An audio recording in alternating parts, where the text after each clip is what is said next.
In the beginning of episode 1, we see a Korean city.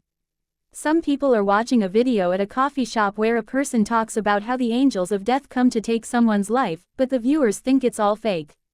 There's a man sitting there, visibly distressed, frequently checking his phone and feeling like he will die at 1:20. As the clock strikes 1:20, the entire city experiences an earthquake. We see 3 Grim Reapers arriving to take his life. They look very terrifying. He starts to run away from them, trying to escape through traffic jams, with the 3 Reapers in pursuit. Nearby people also flee in fear upon seeing them. He hides under a car, but they eventually catch him and brutally smashes him. They make him bleed profusely and then set him on fire. Afterward, the 3 Reapers suddenly disappear, leaving only the man's charred remains visible, causing surrounding people to panic. In the next scene, we see a detective joining his colleague in an office. They are watching a projector TV showing the same incident where a person was burned to death in broad daylight. The video and the victim's identity are presented. Their superior tells them they need to apprehend those responsible quickly and keep the public away from the incident. He also advises the detective to be punctual for work. While driving, the detective's friend reads an article on his phone about an organization called New Truth, which was established 10 years ago. The article explains that its foundation was laid by Arrowhead, an entity that captures criminals or wrongdoers. According to the article, an angel visits and warns individuals about their death, providing a pre-warning. When the time arrives, executioners from hell come to kill them. The friend questions whether this is from God, but remains unsure. The detective responds that they need to focus on capturing those involved. The detective arrives at the crime scene and asks his colleague if any evidence has been found.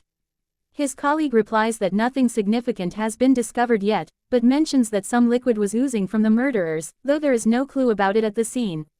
The detective notices a crowd listening to a person explain how Reapers come to kill individuals.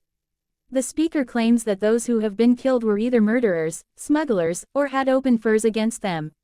He suggests that this is a divine signal. If people commit sins, they will meet a similar fate. The speaker explains that this is a way for God to show what hell's fire is like in this world and urges people to follow the path of righteousness. The detective and his colleague meet the speaker, who jokes about their involvement in the murder case, suggesting they should also scrutinize divine matters.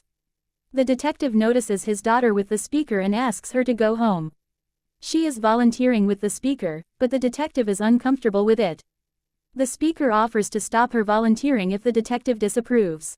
The detectives question the speaker, asking if he is affiliated with any organization. The speaker explains that he has been religious since childhood and guides people on the right path, earning respect from his followers.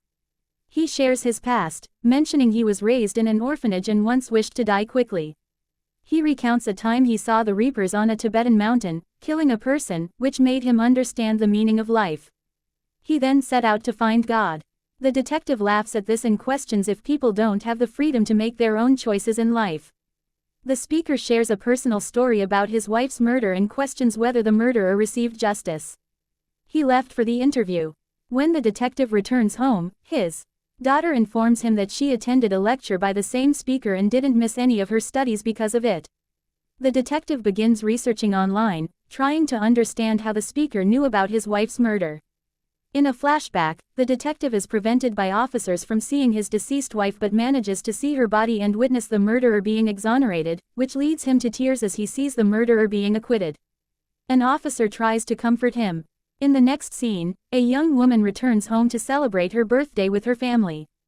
She is happy until she sees a frightening shadow that foretells her death. The shadow predicts she will die at precisely after 5 days at 3 p.m. and will go to hell. Meanwhile, a social media streamer tells his followers about the Reapers and their killing spree. He shows a clip of someone being beaten with a rod for not heeding God's warnings.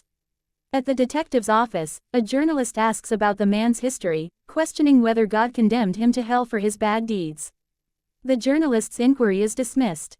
Later, the detective sees the man from the clip who had been beaten and arrested. The man provides a statement about being attacked by a group with a rod. The detective interrogates the suspects, who turn out to be minors mocking him.